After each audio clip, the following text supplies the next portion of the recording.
These are the Nitro Warriors, the top guns of the quarter mile.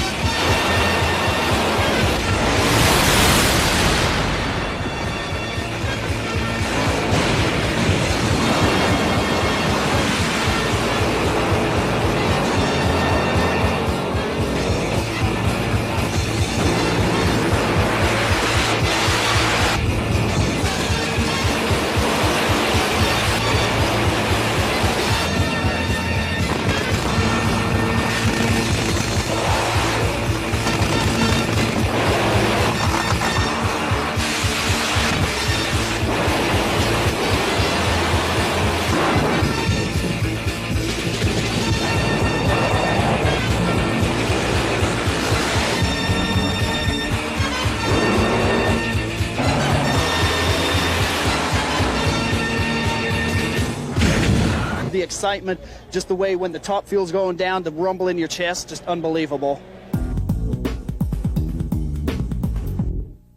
I couldn't have said it better myself. And if you think that guy had rumbling in his chest, you should sit in one of these things when it leaves the line. Hello, everyone. I'm Big Daddy Don Garlitz. And I'm Kenny Youngblood. And welcome to the Museum of Drag Racing. We're here to bring you the very best in drag racing entertainment.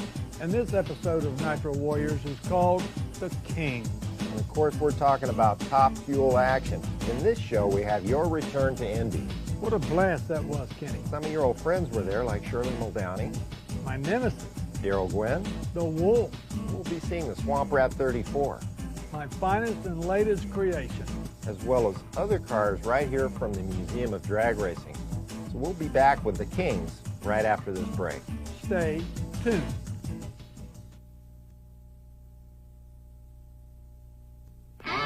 Englishtown Raceway Park, 1992, and the Swamp Rat 32, the first monostrut-tailed car, makes its debut on the East Coast with Bruce Larson at the wheel.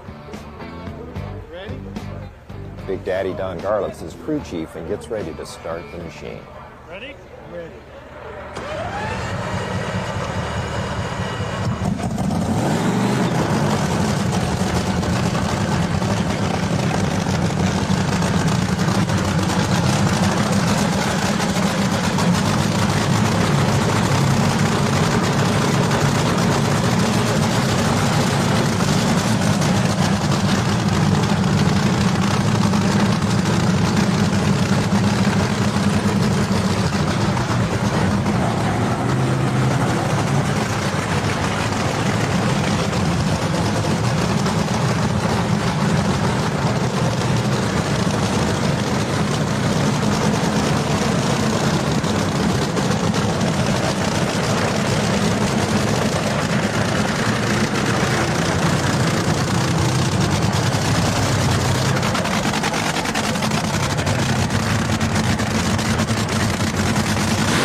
Big, you're there at Englishtown with this beautiful Swamp Rat 32. Why weren't you in the driver's seat, Bruce Larson instead? Well, I'd had a problem at Gainesville about 3 weeks earlier. I was testing a couple of new special chutes. I let the chutes out, 247 miles an hour, stopped 300 feet. And according to the eye doctor, my eyes must have popped right out of my head. Yeah, you physically, did you feel pain when you actually hit the chutes? Yes, I did. And I had lots of pain on my shoulders, too, with the belts. I had black and blue marks both sides of my shoulders from the belts. It was an unbelievable experience. Ready?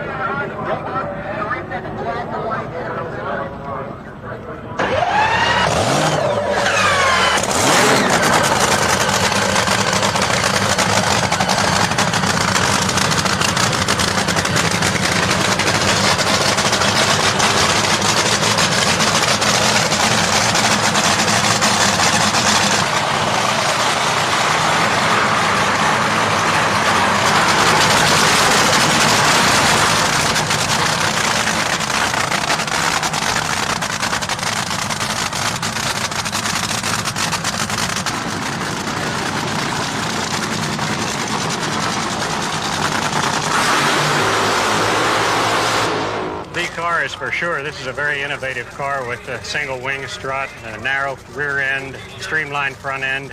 You know, it has the driver canopy, everything that was designed to be the first car to go 300 miles an hour. Well, it wasn't quite finished in time, and Kenny Bernstein upstaged us, but now it's time to catch up a little bit.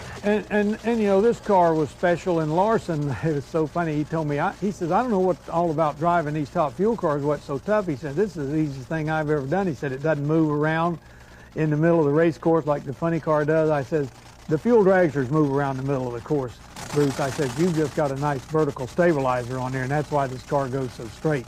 And I'm going to tell you, we had some good 60 foots in this car, too. It ran some .8 60s, which at that point was very, very quick.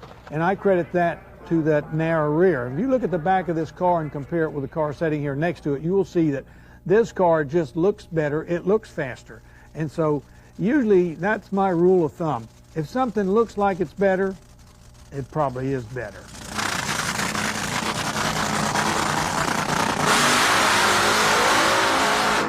What do you look for at night when that thing's running as crew chief when you're backing up? Watching the flames and the sound of it, and I don't care what you say or what kind of lighting you've got, it is not the same as running in the daytime. The track comes up at you so fast. There's just a certain little bit of uneasiness about racing at night. And I've heard a lot of the good drivers say it. They say they're not fans of night Top Fuel racing. But, you know, the fans love it because the flames stand up out of the pipes. They really look spectacular. And, in fact, they are spectacular. But you drive down in those shutoffs, and the fans only actually see the cars on the track where they're racing. They don't realize how dark it is down in that shutoff area. I always like to say it's like driving down into a closet at 300 miles an hour.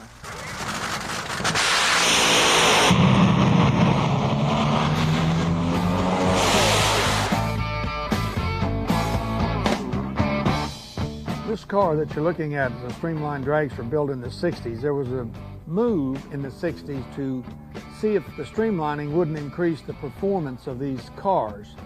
The cars were running pretty good then in the 214, 220 mile an hour range, and they felt like that streamlining would be necessary. So Jocko Johnson, the guy that designed these bodies, had had a limited success in 1959 with a Streamlined dragster, a little red and white fully streamlined car that supposedly went at 8.35 seconds. So two things happened that caused it to fail. One, there was no carbon fiber in these days, so the body was extremely heavy. And secondly, there was so much down pressure generated by the way the front was designed that it actually pushed the body down and caused the steering to lock up, and the car crashed on two different occasions.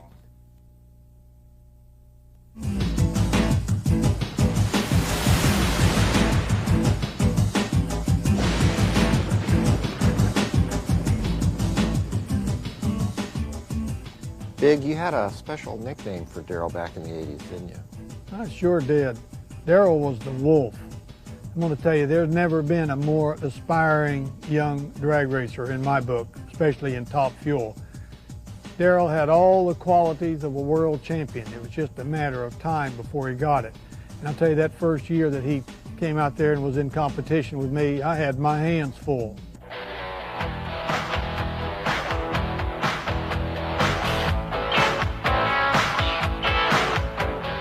You know, in that Budweiser car, when he came out there, you know that you had a race on your hands a couple of times. But, you know, I really had my hands full with it. It was his first year in competition. The motor normally burns about 16 gallons per run on a quarter-mile run, and that's not too common, being your average street car gets about 16 to 18 miles a gallon. This is a 2.5-inch fuel line that feeds the supply from the tank. It comes into these two 1-inch lines here. Goes through the two fuel pumps. Up through these lines, gets distributed to these barrel valves.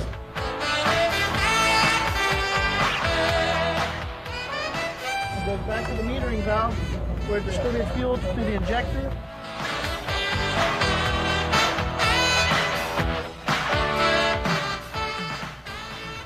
We have fuel running through the combustion chambers of the heads, It feeds this 3,000 horsepower nitro motor.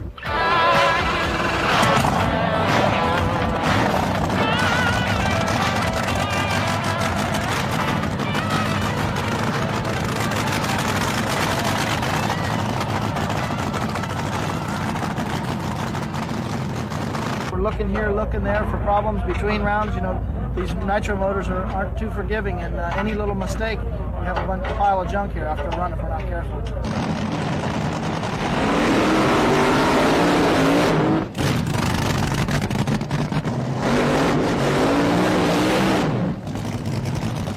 As you're backing up in the burnout, you're looking down the racetrack, and of course the chip fix going to go down at 270 miles an hour, and you can't quite picture it at that moment until your body is actually psyched up and ready for it.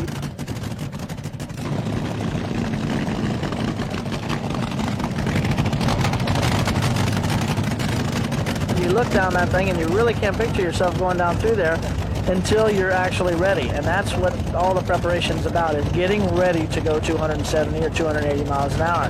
You know, you do your burnouts, you back up. In my case, I shake my father's hand. We check the car for leaks right before I pull the start line, and I'm ready to go 280 miles an hour.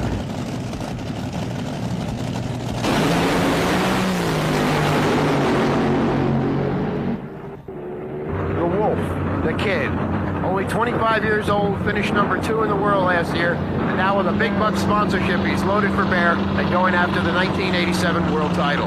Daryl, how did you get the nickname the Wolf? Well, actually, it came from Don Garlitz. You know, I never had to race against Garlitz until I moved to the fuel class in '85, and when I started racing him, he saw how hungry I was, and that's where the nickname the Wolf came from, because I was hungry like a wolf. How about your dad, Jerry Gwynn? He's been involved in this operation forever. He brought you up in the sport. How important is he to you? Well, he's really important. He's the one that got me involved with this. He's my dad. He's my crew chief. He's my brother. He's been the whole background of this whole operation. You know, I was his crew chief when he started racing. Now he's my crew chief and I'm racing. So it's really a deal to where it's, you know, one day I'm helping him, the next day he's helping me too. It's really turned out to be a real success story, in the fact that the family operation here that we have ended up with a sponsorship like Budweiser.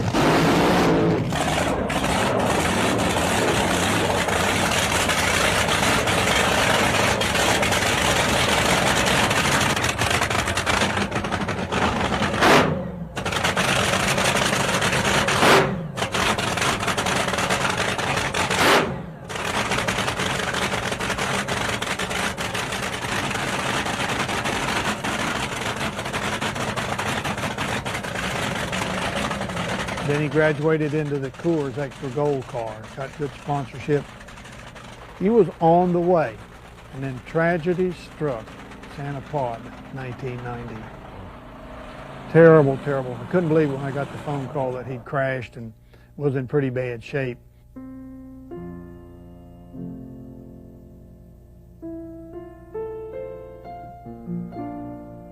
The car broke in two between the engine and the driver's compartment, and that pulled the throttle wide open because it stretched the throttle cable, and Daryl couldn't lift. And there it's charging down there, all falling apart.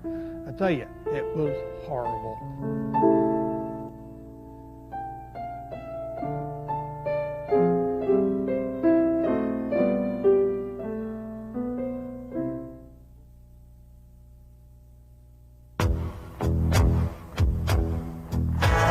Drag racing is a very unique sport.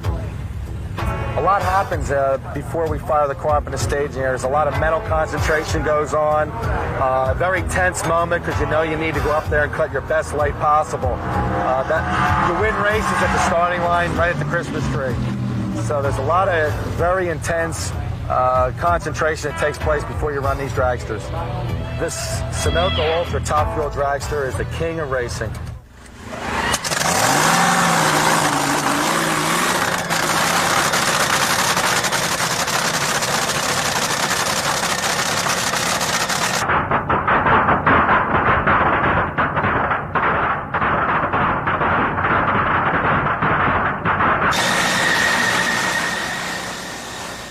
When I'm sitting in this seat and Mike tells me to open up the throttle and he does what he has to do back there at the engine, it's an unbelievable feeling, the rocking and rolling and the shaking. Just builds your adrenaline up like you can believe. As we roll up to the lights, we let the clutch out all the way and we hit the throttle. We try to keep it about 4,000 RPM to do an equal burnout. The purpose of the burnout is to get the tires at a certain temperature so they stick and hook up better on the racetrack. After the burnout is completed, I wait for the signal from my crew chief, Mike Garrison, and then he gives me the okay whether to go or get a little more temperature in the engine. These things need to build some heat to make them run fast.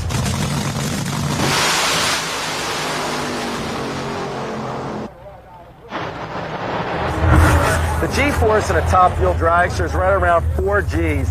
Unbelievable. Just puts you in the seat of the car, and it pulls 4 Gs for about the whole quarter mile, and then you have the negative G-force when you pull both your parachutes.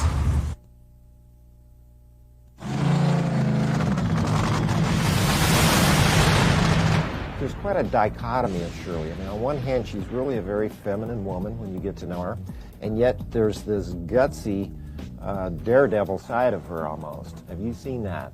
Yes, I have. Shirley has the killer instinct, and that's what it takes to be a top fuel champion or any real racing champion. You got to have that inside feeling that it's kill or be killed. She got that world championship, and then she won it again. She had a really career going, and then a terrible thing happened to her in Canada, Which would have put any normal woman out of business. And I've always had the feeling that it's easier to do it than to hide from it. Well, even the people, the sponsors, the tracks said Shirley will never race again. I had plenty of people that were her friends that said she would never race again.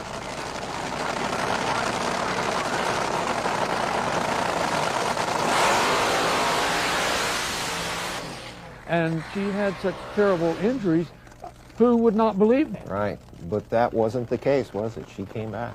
I was just absolutely flabbergasted when she did come back, and she did well. I mean, right at first, it's just going down the track to me was doing well, because I know what it was like when I got back in my car after I blew my foot off at Lyons. I mean, it really took something to pull those belts and tighten them down, because nobody had a gun to your head.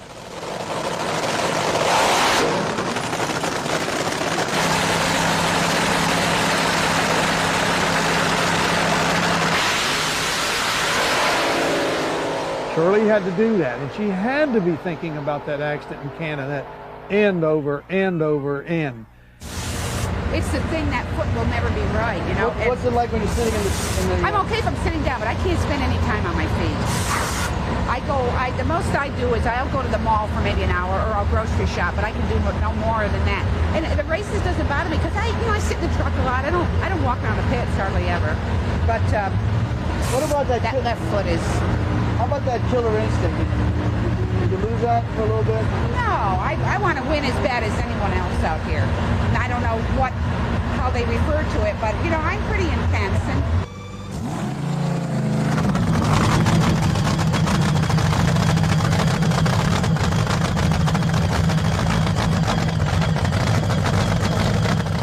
I want to win as bad as anyone else out here. I know what I'm doing in my car, and we really feel a nice car, very safe, and I've never had problems. And because I did have a problem, you gotta pick yourself up and brush yourself off and go on.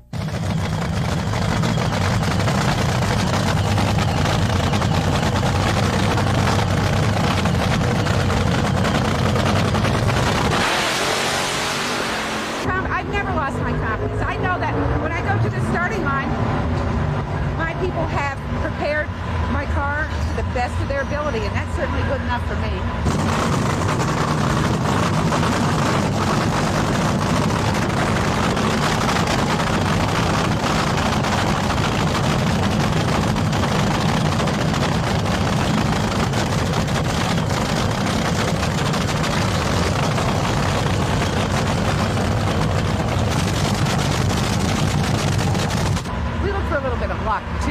You need that. A little bit of luck.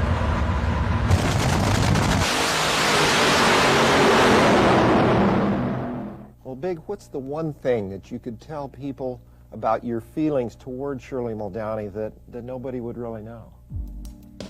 Well, I think the one thing was that I was working on my car in Missouri when the word came over the radio. It broke in and said, we have a special announcement. Shirley Muldowney has just had a horrific accident in Canada and is in critical condition and on her way to the hospital.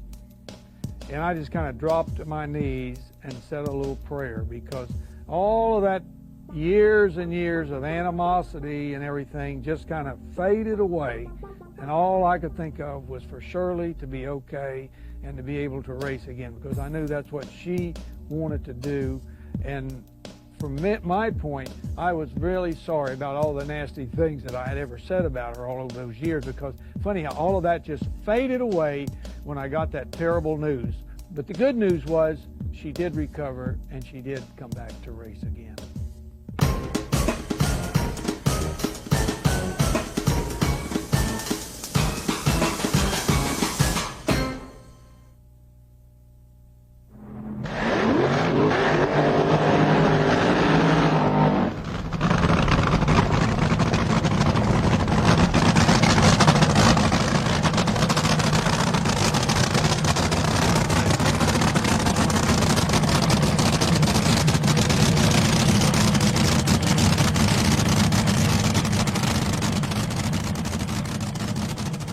Big, this is the Nitro Banana, right?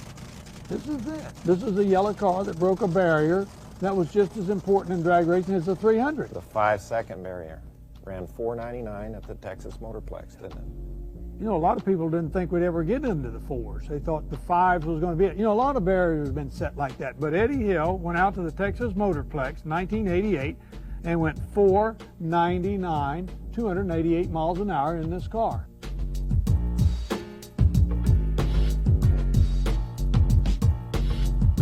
The stage was set. The smell of history was in the air. This was the track where someone was going to break through the 4-second barrier. But pass after pass, racers tried and failed to dip into the 4s. Eddie Hill was up next. Give me a T like in the or thrill.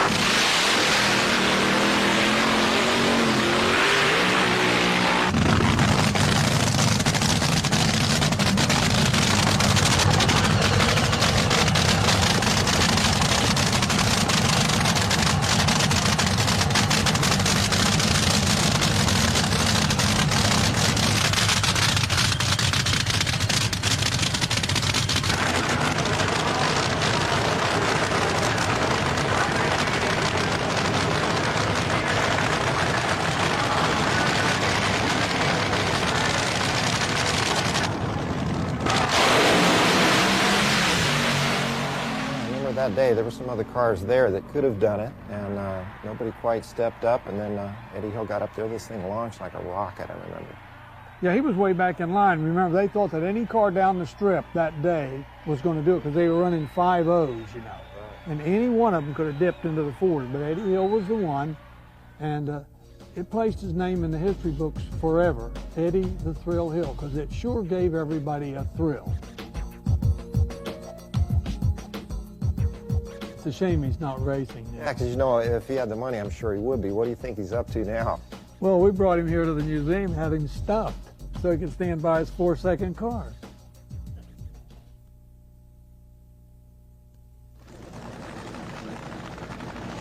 Gary Ormsby's Radical Streamliner. It never really worked right, but Gary spent a lot of money on it, and it had a lot of really good ideas.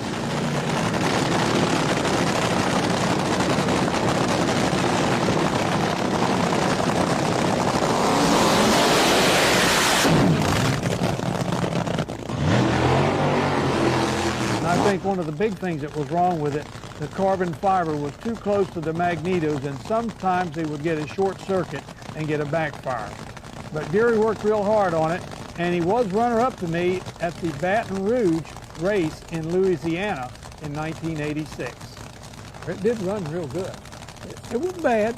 It ran some good times, but, you know, it was a lot of trouble to fool with it, and the body coming off and everything between rounds. And so first thing you know, it was more trouble than it was worth. It wasn't efficient as a streamliner. It was a beautiful body, a lot of money was spent on it, and it was nice work. But it didn't do the job that it was supposed to do. The biggest thing it did was add weight to the car. It did not, he didn't do anything to the front of the car where the streamlining help was necessary.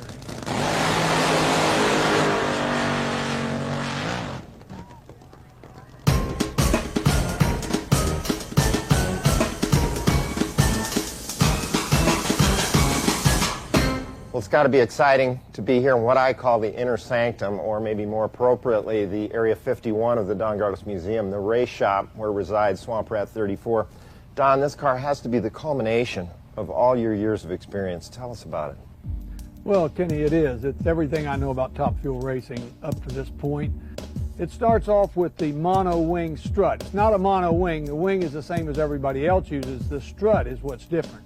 The strut not only supports the wing, but becomes a vertical stabilizer. And I learned that at Bonneville at the Salt Flats. You've got to have a vertical stabilizer on any kind of a car that goes down a racetrack, especially when it goes 300 miles an hour, and then where it's slick besides. Then we pulled the two rear wheels together, pulled 2 full square foot of frontal area off the car. This makes it a smaller silhouette. At 300 miles an hour, this has got to make a difference. Big, I believe it was with Swamp Rat 30 that you first put the enclosed canopy, and you still incorporate it on this car.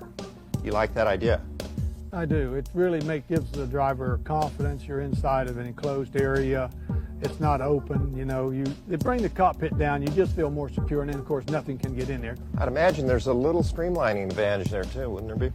It certainly is. If you look at the car and the angle of that windshield, it's totally different than the angles that are on the current cars out there. So it kind of just slips right on through the wind, and it doesn't disrupt the wind as much when it comes up here. It kind of sends it back, and that allows this injector scoop to get a nice bite of air, whereas if it's more abrupt, it goes up and tends to go over that. So that's why these high scoops are out here now, because this gives you about 4 or 5 pounds more boost down at the traps. Real important. Big, of course, one of the major innovations on this car is one that's not really visible unless the body's off, and that's your fuel delivery system. What have you done there? Well, in a fuel dragster, you're trying to get from point A to point B, so you want to do it as efficiently as possible. So I have routed, since the early 80s, my fuel through the main frame rails. So I don't have to have aluminum fuel tubes with hose clamps on them. I've got the fuel actually coming back through the rails, which got to be there anyway. And now to make it even better with this Swamp Rat 34, the difference on this is because of the high volume of fuel that these cars require, that tube has to be 2 inches in diameter. Well, that makes for a stronger frame. So you gain 2 things. You got no aluminum tubes with hose clamps, and you got your fuel in your main frame rails, and you got the frame rails 2 inches in diameter. I can't wait to get this thing started and get out to the drag strip and stand on it.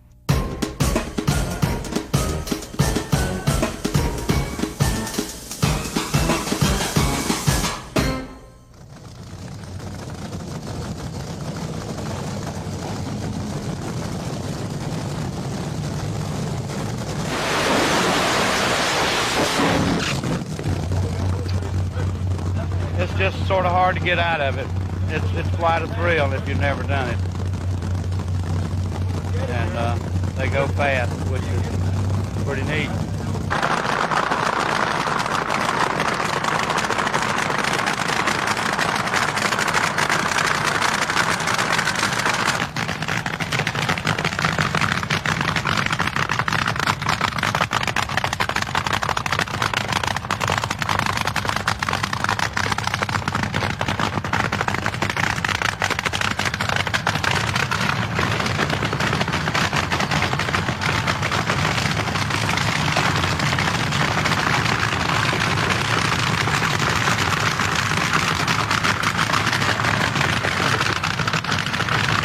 They think I'm a nice old man, you know, out for a Sunday drive. Really, that's what most of them think.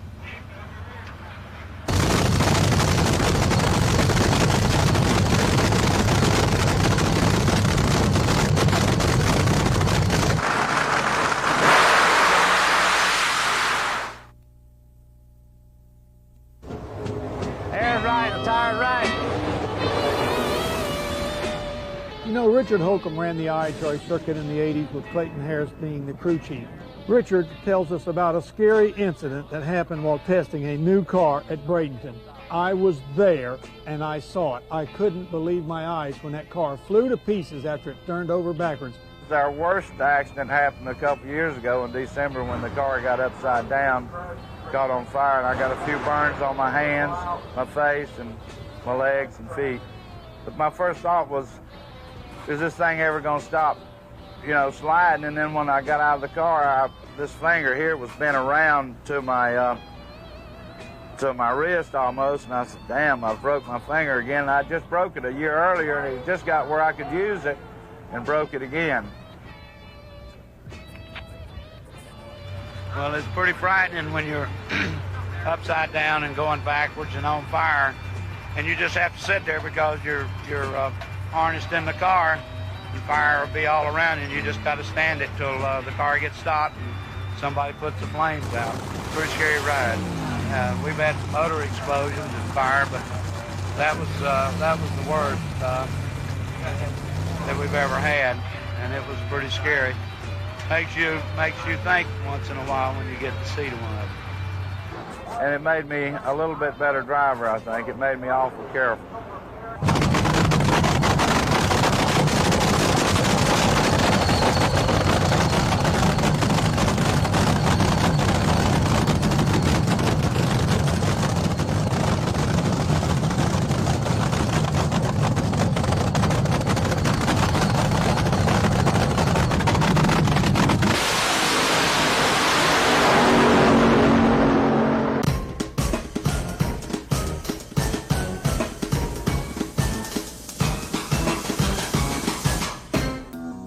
Swamp 30 was really a special car, wasn't it? Oh yeah, it had all kind of new innovations on it. You know, the front wheels were small that we designed.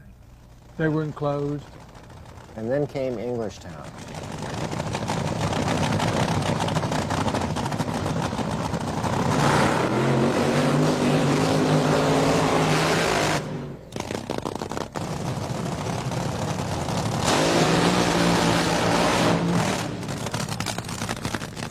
The car just slowly going up, and then all of a sudden it kind of took off.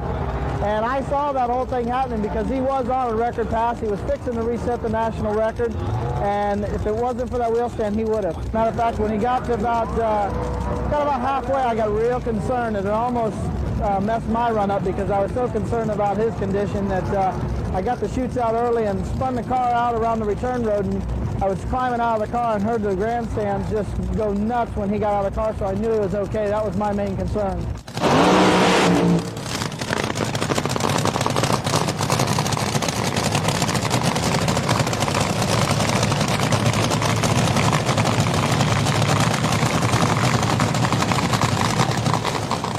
But then there was a kind of an unusual sequence of events when you ran that car. You ran a little bit too long. What happened? There was a minor fuel leak coming out of one of the nozzles. Wouldn't have meant doodly once I was underway, but they saw it, just this little drip. It was nothing. And Herb Parks had to get over the engine, and I was already on full fuel, ready to go. And I'm just getting ready to go into stage, and Colette throws a hand up in front of me on the cockpit. It says 1 minute or 1 second, whatever it meant, just a minute, you know.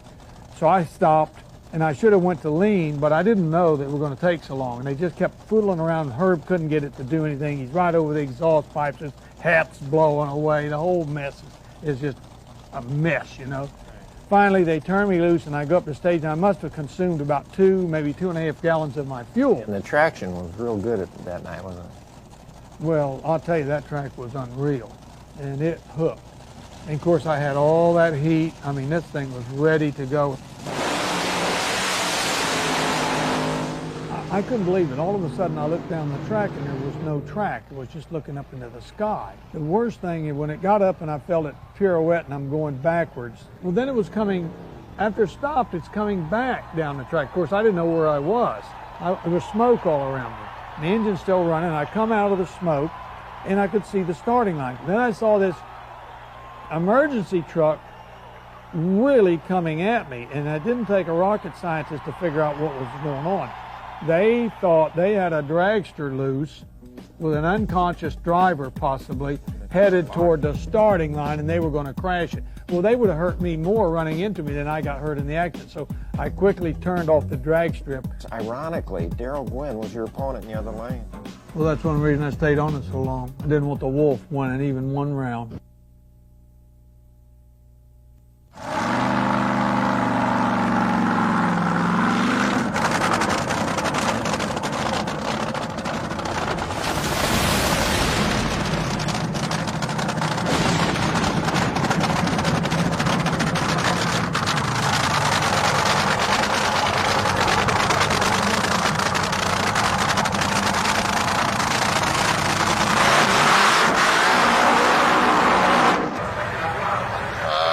It's like to be top field driver in NHRA. Just super competitive. That's ultimate in being competitive out there. And you really try just as hard as you can, and you're hot and you're sweaty, and you get beat, and you blow your engine up, and you have a fire, you crash the car. There's a lot of depressing times, so it makes it, when you win a race, you really kind of got to remember that, because that's what takes you through these times when you crash your car and you wreck everything you own. Then it's back to the next race and back to blowing everything up. The cost involved with one of these things is tremendous. That's really the major drawback to trying to run one of these cars is, phenomenal cost. Anywhere $500,000 to $1 million to run one of these cars for a year.